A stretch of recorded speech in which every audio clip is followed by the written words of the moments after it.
మనం ప్రీవియస్ ప్రోగ్రామ్స్లో printf function ద్వారా మెసేజెస్ని స్క్రీన్ మీద ఎలా ప్రింట్ చేయాలి అనేది మాత్రమే చూసాం. అయితే printfలో వేరియబుల్స్ వాటి యొక్క వాల్యూస్ని ఎలా ప్రింట్ చేయాలి అనే దానికి మనం డిఫరెంట్ ఫార్మాట్స్ని యూజ్ చేయాల్సిన అవసరం వస్తుంది. అవే ఇక్కడ printf ఫార్మాట్స్ అని లిస్ట్ అవుట్ చేయడం జరిగింది. మరి ఇక్కడ ఆ ఫార్మాట్ టైప్ ఏంటి, ఏ డేటా టైప్కి మనం ఆ పర్టికులర్ ఫార్మాట్ని యూజ్ చేయాలి, దాని పర్పస్ ఏంటి అనేది క్లియర్గా ఇక్కడ చూస్తాం. చూడండి, %c అంటే మనం క్యారెక్టర్ టైప్ ఆఫ్ డేటాని ప్రింట్ చేయాలి అన్నప్పుడు %cని printfలో వాడాలి. అలానే %d, %i వీటిని ఇంటిజర్కి యూజ్ చేయొచ్చు. అదే %e,f-లని ఫ్లోట్ లేదంటే డబుల్కి యూజ్ చేయొచ్చు. ఆక్టల్ వాల్యూని ప్రింట్ చేయాలి అంటే %o, అదే హెక్సాడెసిమల్ని ప్రింట్ చేయాలంటే %x, స్ట్రింగ్ని అంటే కలెక్షన్ ఆఫ్ క్యారెక్టర్స్ని ప్రింట్ చేయాలంటే %s, సింగిల్ క్యారెక్టర్ అయితేనేమో %c, అదే కలెక్షన్ ఆఫ్ క్యారెక్టర్స్ అయితేనేమో %s, అదే అన్సైన్డ్ వాల్యూస్ ప్రింట్ చేయాలంటే %u, అలానే లాంగ్ వాల్యూస్ని ప్రింట్ చేయాలంటే %l వీటిని యూజ్ చేయడం జరుగుతుంది. అలానే వాల్యూస్ని ప్రింట్ చేసేటప్పుడు లెఫ్ట్ అలైన్మెంట్ లేదంటే లెఫ్ట్ జస్టిఫికేషన్ కావాలి అన్నప్పుడు మైనస్ని వాడతాం. అలానే ఆ యొక్క వాల్యూస్ యొక్క విడ్త్ లేదంటే ఆ యొక్క ఫీల్డ్ విడ్త్ ఎంత కావాలి అని చెప్పేదానికి మనం ఆ విడ్త్ని అక్కడ స్పెసిఫై చేయాల్సి ఉంటుంది. ఫర్ ఎగ్జాంపుల్ 5 విడ్త్ కలుడుకోండి, 5, 10 అయితే 10 అలా ఇవ్వాలి. అదే మీకు బ్రాకెట్లో n అని చూపించింది. n నెంబర్ ఆఫ్ స్పేసెస్ మనం అక్కడ తీసుకోవచ్చు. అలానే డెసిమల్ ప్లేసెస్ కావాలన్నప్పుడు డాట్ యూజ్ చేసి ఎన్ని డెసిమల్ ప్లేసెస్ కావాలి, ఫర్ ఎగ్జాంపుల్ ఫ్లోట్లో కానీ డబుల్లో కానీ 2 డెసిమల్ ప్లేసెస్ కావాలనుకోండి, .2 అని ఇవ్వాలి. అదే 5 డెసిమల్ ప్లేస్ అయితే .5 అలా ఇవ్వాలి. అదే మీకు ఇక్కడ బ్రాకెట్లో m లాగా చూపించడం జరిగింది. ఇవండి printf ఫార్మాట్స్. మరి ఈ printf ఫార్మాట్స్ని యూజ్ చేసుకొని కొన్ని ఎగ్జాంపుల్స్ మీకు చూపిస్తాం, ఎలా ఈ ఫార్మాట్స్ని యూజ్ చేయొచ్చు అనేది. అదే నెక్స్ట్ ప్రోగ్రాంలో ఒక వేరియబుల్ని తీసుకొని వాటికి ఆ వేరియబుల్కి వాల్యూని అసైన్ చేసి దాన్ని ఎలా printf ద్వారా ప్రింట్ చేయాలనేది ఒక ప్రోగ్రాం ద్వారా చూద్దాం. ఆల్రెడీ ఇక్కడ ఉన్న ప్రోగ్రాంలో చూడండి, మెయిన్ స్టార్ట్ చేసాం. ఇంట్ స్పేస్ x, ఇంట్ అనేది డేటా టైప్, స్పేస్ x అనేది వేరియబుల్ అనమాట. అంటే ఇంటిజర్ డేటా టైప్కి మనం తీసుకున్న వేరియబుల్ x, y ఏదైనా తీసుకోవచ్చు వేరియబుల్. ఓకే, ఇక్కడ వేరియబుల్ని ఏం చేసాం, డిక్లేర్ చేసాం. తర్వాత ఆ యొక్క వేరియబుల్కి వాల్యూని అసైన్ చేయడం జరిగింది. x = 10 అనే వాల్యూని x అనే వేరియబుల్లో స్టోర్ చేసాం. ఓకే, స్క్రీన్ని యాజ్ యూజువల్ క్లియర్ చేసాం. ఇప్పుడు printf %d విత్ ఇన్ కొటేషన్లో %d ఇచ్చాను. ఇంత మొదటి చెప్పినట్లుగా ఇంటిజర్కి %d ఫార్మాట్ లాగా ఉంది కాబట్టి %d ఇచ్చాం. సో ఇప్పుడు x యొక్క వాల్యూ వచ్చి ఎక్కడైతే %d ఇచ్చామో ఆ ప్లేస్లో ప్రింట్ కావడం జరుగుతుంది స్క్రీన్ మీద. సో అంటే విత్ ఇన్ కొటేషన్లో మెసేజ్ కానీ ఫార్మాట్స్ కానీ ఇవ్వచ్చు. నేను ఇక్కడ మెసేజ్ ఇవ్వలేదు, ఓన్లీ ఫార్మాట్ ఇచ్చాను. మెసేజ్తో కూడా ఫార్మాట్ కూడా ఇవ్వచ్చు. అవి నెక్స్ట్ ఎగ్జాంపుల్స్తో చూద్దాం. సో ఈ కొటేషన్లు అయిపోయిన తర్వాత కామా x. సో x యొక్క వాల్యూ వచ్చి ఇక్కడ ప్రింట్ అవుతుంది. అంటే డైరెక్ట్గా వేరియబుల్ ఇవ్వచ్చు, లేదంటే డైరెక్ట్గా వాల్యూ కూడా ఇవ్వచ్చు. సపోజ్ 200 అని ఇచ్చాం అనుకోండి, ఈ 200 అనే వాల్యూ ఇక్కడ వచ్చి ప్రింట్ అవుతుంది. Okay, get CH as usual ఇక్కడ ఇవ్వడం జరిగింది. సో ఇప్పుడు దీన్ని రన్ చేస్తున్నాం కంట్రోల్ F9 ద్వారా. ఓకే, చూడండి 10 అనే వాల్యూ జస్ట్ ఇక్కడ ప్రింట్ కావడం జరిగింది. సో అది declaring a variable, assigning value to that variable and printing the value of that variable using printf and using %d format. Okay, next example లో continuation మనం చూద్దాం. చూడండి నెక్స్ట్ సెకండ్ ఎగ్జాంపుల్ లో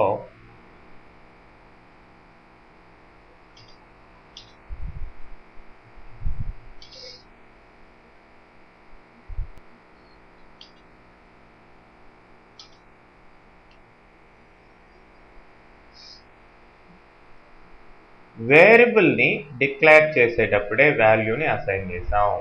అంటే ఇంటిజర్ x ఈక్వల్ టు 10 అంటే at the time of declaration it self I'm assigning the value to that variable. So అంటే declaration తనీగా assignment తనీగా ఇవ్వకుండా అట్ ఎ టైం ఇచ్చేస్తాం అనమాట.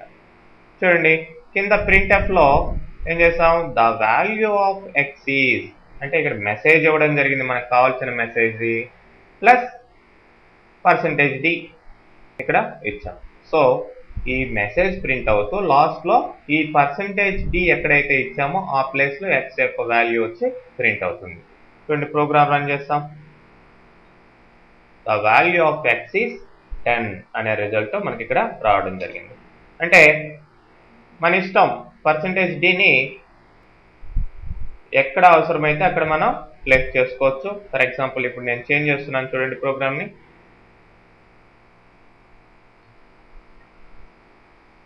మెసేజ్ మార్చాను సంథింగ్, చూడండి x ఈక్వల్ టు 10. అలా message only x equal to 10 అని ఇవ్వాలనుకుంటే ఇలా కూడా ఇవ్వచ్చు. ఆ విధంగా మీరు %d ప్లేస్లో x యొక్క వాల్యూని ప్రింట్ చేసుకోవడం జరుగుతుంది ప్రింట్ఎఫ్ ద్వారా. అలానే నెక్స్ట్ ఎగ్జాంపుల్లో చూడండి 3 వేరియబుల్స్ తీసుకోవడం జరిగింది.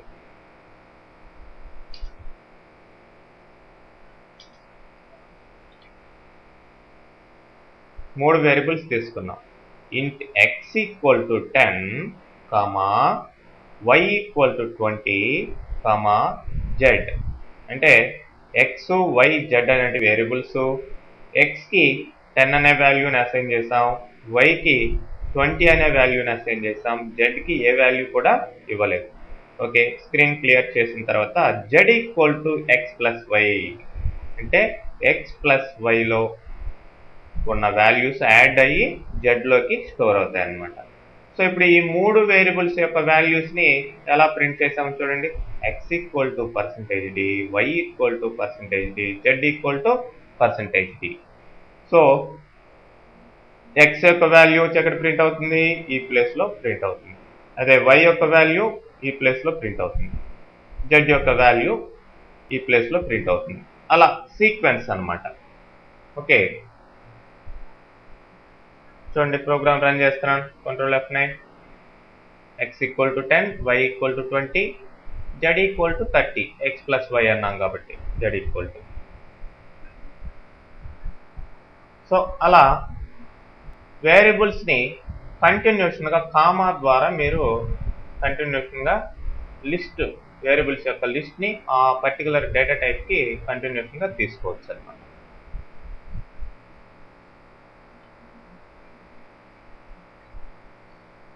నెక్స్ట్ ఈ ప్రోగ్రాంలో చూసినట్లయితే డిఫరెంట్ డేటా టైప్స్ని యూజ్ చేసుకొని డిఫరెంట్ వేరియబుల్స్ ఎలా డిక్లేర్ చేయాలి అనేది ఇవ్వడం జరిగింది. చూడండి ఇక్కడ integer a equal to 30, a అనేది integer variable. Character b equal to x single కొటేషన్లో something alpha numerical special character ఏదైనా సరే సింగిల్ క్యారెక్టర్ ఇవ్వచ్చు. అంటే నేను ఎక్స్ అని ఇచ్చాను, మీరు ఏదో ఒకటి పెట్టుకోండి. సపోజ్ 9 అని ఇచ్చినా కానీ 10 అని ఇచ్చినా, 10 ఇవ్వకూడదు, 2 డిజిట్స్ కాబట్టి సపోజ్ 5 అని ఇవ్వండి విత్ ఇన్ కొటేషన్లో, లేదంటే సపోజ్ హెచ్ అని ఇవ్వండి. అలా float c equal to 55.67 floating point value ఇక్కడ ఇవ్వడం జరిగింది సికి. సో మూడు కూడా 3 రకాల వేరియబుల్స్ అన్నమాట. సో ఈ 3 రకాల వేరియబుల్స్ని మనం ఇందాక చెప్పుకున్న ఫార్మాట్స్ని యూజ్ చేసి ఎలా ప్రింట్ చేస్తాం చూడండి. A equal %d. ఎందుకు ఇచ్చాం %d అని? ఏ అనేది ఇంటిజర్ వేరియబుల్ కాబట్టి. బి ఈక్వల్ టు %c అంటే బి అనేది క్యారెక్టర్ వేరియబుల్ కాబట్టి %c అని ఇచ్చాం. And c equal to %f. C అనేది ఫ్లోటింగ్ పాయింట్ వేరియబుల్ కాబట్టి ఇక్కడ %f ఇవ్వడం జరిగింది. సో ఏ వాల్యూ వచ్చి ఇక్కడ, బి వాల్యూ వచ్చి ఇక్కడ, సి వాల్యూ వచ్చి ఇక్కడ ప్రింట్ అవుతాయి. చూడండి ప్రోగ్రామ్ రిజల్ట్. ఓకే, మనం ఇక్కడ ఫ్లోటింగ్ పాయింట్ చూసినట్లయితే ఆటోమేటిక్గా ఇది జనరేట్ అయింది. దీన్ని కంట్రోల్ చేసుకోవాలంటే ఇక్కడ %కి ఎఫ్కి మధ్యలో డాట్, సపోజ్ 2 డెసిమల్ ప్లేసెస్ అంటే .2 అని ఇచ్చామనుకోండి, ఇక్కడ 2 డెసిమల్ ప్లేసెస్కి రిస్ట్రిక్ట్ అవుతుంది అనమాట. నెక్స్ట్ ఎగ్జాంపుల్లో కూడా చూడొచ్చు మనం. చూడండి అలా 55.67 అలా మనం ఆ యొక్క డెసిమల్ ప్లేసెస్ని కంట్రోల్ చేసుకోవచ్చు.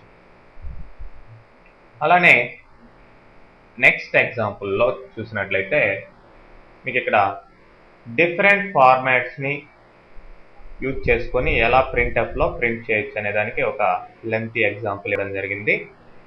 సో ఇక్కడ ఏం చేసాం, ఫస్ట్ రకరకాల వేరియబుల్స్, రకరకాల డేటా టైప్స్ని, మాడిఫైయర్స్ని యూజ్ చేసుకొని డిక్లేర్ చేసాం. ఏ ఇంటిజర్ వేరియబుల్, బి అనేది లాంగ్ ఇంటిజర్, సి అనేది షార్ట్ ఇంటిజర్, అండ్ డి అనేది అన్సైన్డ్ ఇంటిజర్, ఈ అనేది క్యారెక్టర్, ఎఫ్ అనేది ఫ్లోట్, జి అనేది డబుల్. ఇట్లా different variables, different data types తోని తీసుకోవడం, డిక్లేర్ చేయడం జరిగింది. డిక్లేర్ చేసిన తర్వాత ఇక్కడ వాటికి రిలేటెడ్ వాల్యూస్ని అసైన్ చేయడం జరిగింది. ఓకే, అసైన్ చేసిన తర్వాత వాటిని డిఫరెంట్ వేస్లో డిఫరెంట్ ఫార్మాట్స్ని యూజ్ చేసుకొని ఎలా ప్రింట్ చేయాలి అని ఇక్కడ షో చేస్తాం. చూడండి, ఏ ఈక్వల్ టు %d. ఎందుకు? ఏ అనేది ఇంటిజర్ వేరియబుల్. అట్లానే ఏ ఈక్వల్ టు %o. అదే ఏని ఆక్టల్ ఫార్మాట్లో ప్రింట్ చేయాలంటే ఎలా అనేది %o అని ఇచ్చాం. %o తర్వాత /n అని ఇవ్వడం జరిగింది. అంటే మామూలుగా మీరు ఒక ప్రోగ్రాంలో చూసినట్లయితే సపోజ్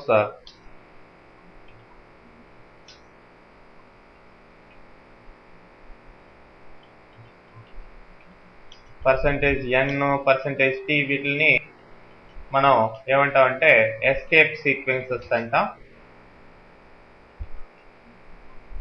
ఇవి ఎలా యూజ్ అవుతాయో ఎగ్జాంపుల్ ద్వారా చూపిస్తున్నాను. ఈ %n అనేది, నెక్స్ట్ వస్తాయి ఎస్కేప్ సీక్వెన్సెస్.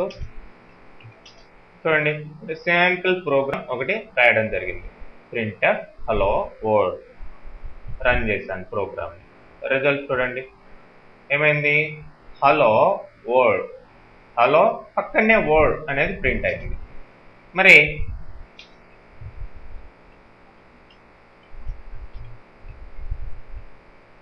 హలో వర్డ్, మరి ఇదొక ప్రింట్ఎఫ్లో ఇచ్చాం, ఇదొక ప్రింట్ఎఫ్లో ఇచ్చాం. దాని కింద ఇది ప్రింట్ కావాలి అంటే /n, అంటే ఒకదాని కింద ఒకటి న్యూ లైన్లో, కొత్త లైన్లో రావాలి అంటే /n యూజ్ చేశాం. ఇప్పుడు చూడండి, హలో అనేది పైన ఉంది, నెక్స్ట్ లైన్లో వర్డ్ ఉంది. సో ఆ విధంగా మీరు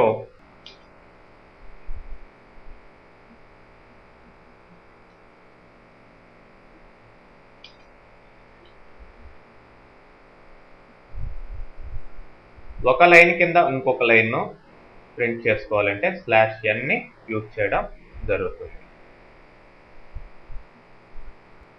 మరి ఇక్కడ %O ఆక్టల్ ఫార్మాట్లో ఏ వాల్యూ ప్రింట్ అవుతుంది. అలానే ఏ వాల్యూ హెక్సాడెసిమల్లో ప్రింట్ కావాలంటే %X అని ఇచ్చాం, హెక్సాడెసిమల్ అవుట్పుట్. అట్లనే B ఈక్వల్ టు %1D అని ఇచ్చాం. B అనేది ఏంటి, ఇక్కడ ఇక్కడ లాంగ్ అనమాట, %LD లాంగ్ అవుట్పుట్. సో అట్లనే C equal to %D short integer. అదే D equal to %U. D అనేది అన్సైన్డ్ ఇంటిజర్ కాబట్టి %U అని ఇవ్వడం జరిగింది. అట్లానే E equal to %C. E అనేది క్యారెక్టర్ కాబట్టి %C ఇవ్వడం జరిగింది. F, G రెండు కూడా ఫ్లోటింగ్, అంటే ఫ్లోట్ డబుల్ డేటా టైప్కి సంబంధించినట్టు కాబట్టి వాటిని %F తోటి ప్రింట్ చేయడం జరిగింది. అన్నీ కూడా ఒక లైన్ కింద ఒక లైన్ ప్రింట్ అవుతాయి, ఎందుకంటే ప్రతి స్టేట్మెంట్ తర్వాత ఏమి ఇచ్చాను, /n అని ఇచ్చాను. సో అది అయిపోయిన తర్వాత ఒక బ్లాంక్ లైన్ వస్తుంది, స్పెషల్గా ఓన్లీ %n అని ఇచ్చాం. తర్వాత ఓకే %D మళ్ళీ వన్స్ అగైన్ ఏని ప్రింట్ చేసాం. ఇక్కడ ఏకి అంటే ఏలో ఉన్న వాల్యూ 7 గ్యాప్స్ తీసుకోవాలి అనుకోండి, అదే %7D విడ్త్ అనమాట.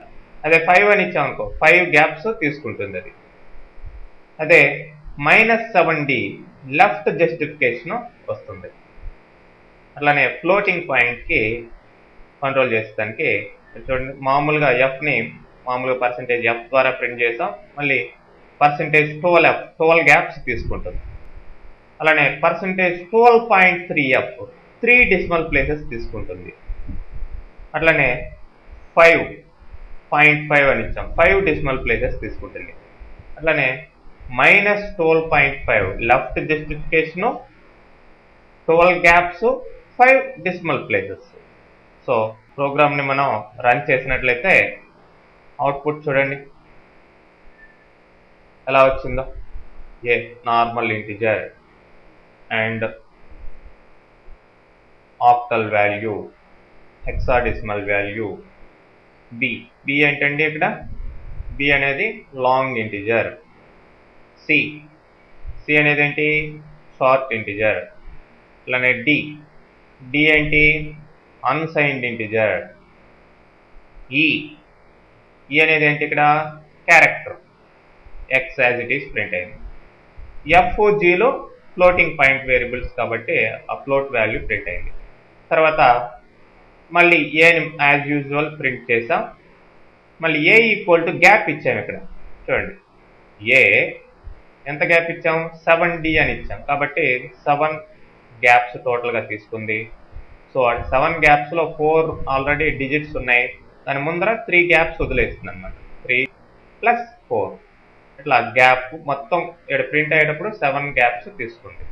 అలానే next left justification, left side అంటే గ్యాప్ లేకుండా ఇక్కడ -7D అంటే 7 గ్యాప్స్ ఉన్నా కానీ లెఫ్ట్ జస్టిఫికేషన్కి వచ్చేస్తుంది అనమాట. మళ్ళీ F యాజ్ ఇట్ ఈస్గా ప్రింట్ చేసాం. Fకి అంటే ఫ్లోటింగ్ పాయింట్కి గ్యాప్స్ తీసుకున్నాం, ఫ్లోటింగ్ పాయింట్కి 3 డెసిమల్ ప్లేసెస్కి కంట్రోల్ చేసాం. అట్లానే దీన్ని కూడా ఇక్కడ వేసాం, 3 డెసిమల్ ప్లేసెస్ బదులు 5 డెసిమల్ ప్లేసెస్కి ఇక్కడ కంట్రోల్ చేసాం. తర్వాత లెఫ్ట్ జస్టిఫికేషన్ ఇచ్చాం, గ్యాప్ లేకుండా అనమాట లెఫ్ట్ సైడ్. అంటే టోటల్గా మనం 12 గ్యాప్స్ తీసుకున్నా కానీ ఆ గ్యాప్స్ లెఫ్ట్ సైడ్కి అలానే అయిపోతాయి. ఇది సో ఈ విధంగా ప్రింట్ఎఫ్ ద్వారా రకరకాలుగా మనం రకరకాల వేరియబుల్స్ యొక్క అవుట్పుట్ని చూడొచ్చు అనమాట.